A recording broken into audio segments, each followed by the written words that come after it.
and their families.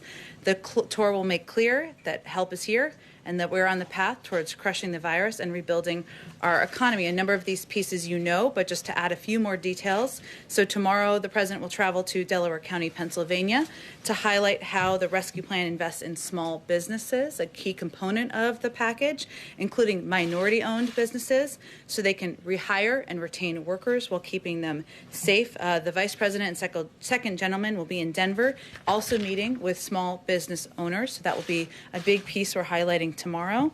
On Wednesday, the First Lady will travel to Concord, New Hampshire to underscore how the American Rescue Plan provides $130 billion to help schools reopen. The second gentleman will convene a listening session in Albuquerque, New Mexico, with working women, including teachers.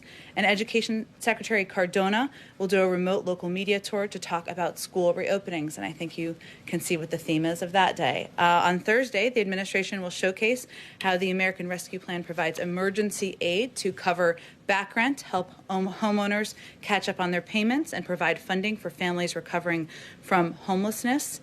And then on Friday, President Biden and Vice President Harris will travel to Georgia, as you all already know, to underscore how they and congressional Democrats fulfilled their promise in delivering $1,400 checks to finish the job of $2,000 in direct relief to millions of Americans. The second piece of just the last piece, I should say, at the top is many of you saw the news out this morning that Jen Psaki will be joining the team here to run point on the implementation of the rescue plan.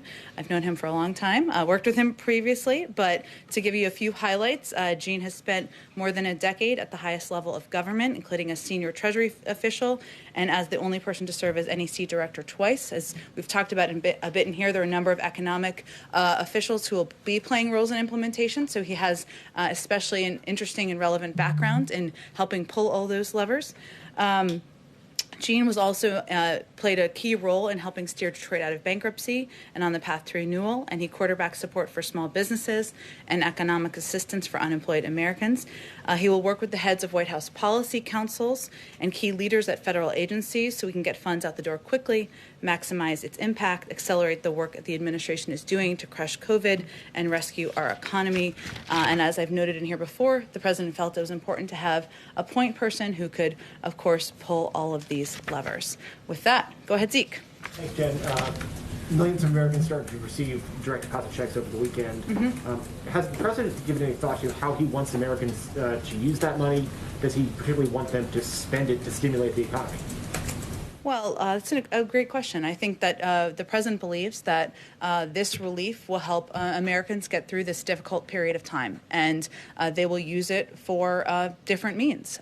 Some Americans will use it to ensure they can put food on the table. That certainly is a form of stimulus. Some will use it to ensure they can pay their rent. That's also a form of stimulus. Some will use it to pay back some loans they may have taken out. It's really up to family. He wants them to have the discretion on how they're utilizing these funds, but he pushed for this additional $1,400 check and was adamant about that because he knows people need a bridge to get to the other side of this economic downturn. On a different subject, the Vatican today said it would not bless same-sex unions. The president's a devout Catholic. Does he have a personal response to that? I don't think he has a personal response to the Vatican, no. He continues to believe and support same-sex unions, as you know, and he's long had that position. And then finally, does the president's the head of the Democratic Party. What message is he sending by not calling on the New York governor to resign, number one? And number two, tomorrow is the usual weekly call with governors. Governor Cuomo is still the head of the National Governors Association, usually attends. Is he still welcome on the White House convened call? Well, let me first say that, like everyone who continues to read stories, new developments seem to happen every day. We find them troubling. The president finds them troubling, hard to read, and every woman who steps forward needs to be treated with dignity and respect.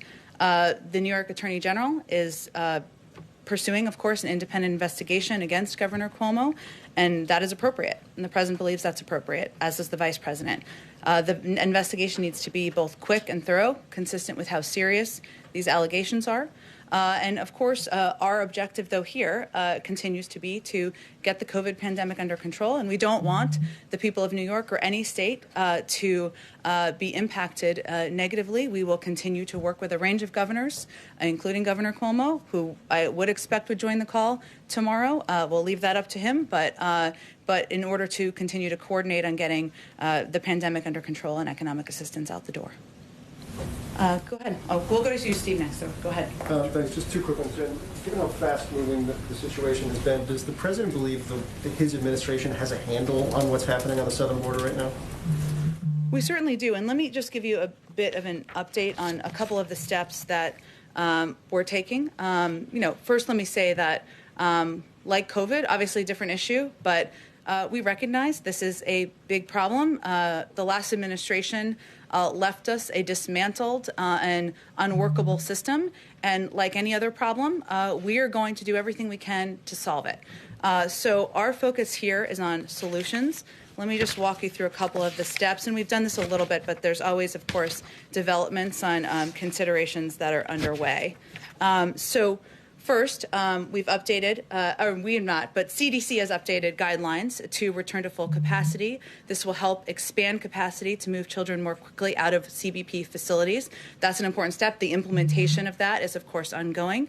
There's now an embedding at the president's ask of HHS and ORR staff with CBP, which will allow government to more quickly ID, vet, confirm sponsors and family members of the unaccompanied minors, and will lead to quicker placement. Because as you know, or as all of you know, big issues here are expediting what's happening at the border. None of these Border Patrol facilities are made for children, and we want to move them as quickly as possible into shelters and then into homes.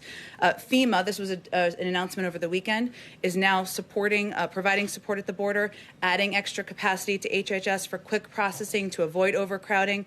We hope this will help quickly get children into HHS and ORR facilities and placed with vetted sponsors and families.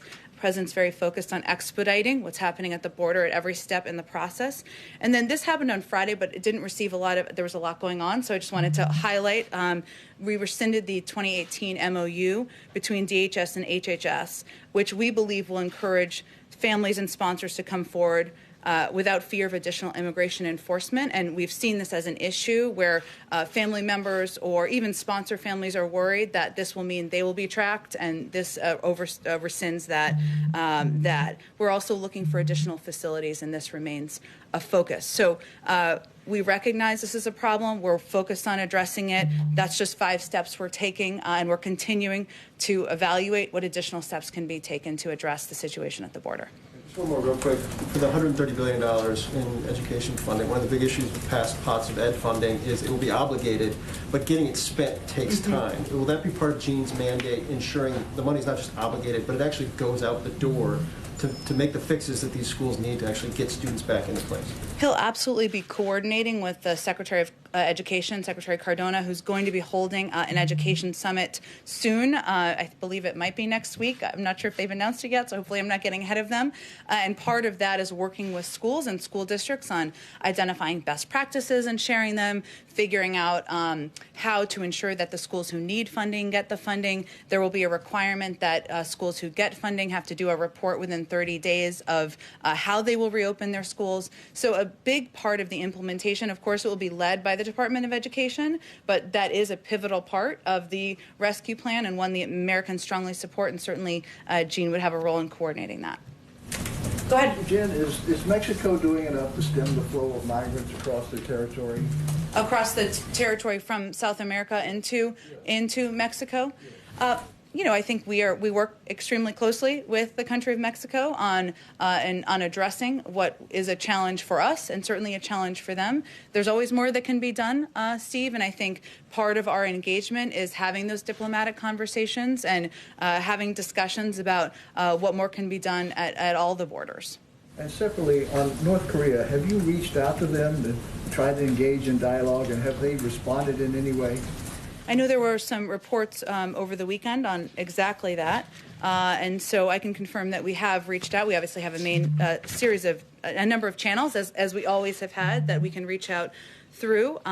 We also are focused on consulting with many former government officials who've been involved in North Korea policy, including from several prior administrations. And we have and will continue to engage with other Japanese and South Korean allies to solicit input, explore fresh approaches. We've listened carefully to their ideas, including through trilateral consultations. Our goal is, of course, diplomacy is always our goal. Our goal is to reduce the risk of escalation, but to date we have not received any response.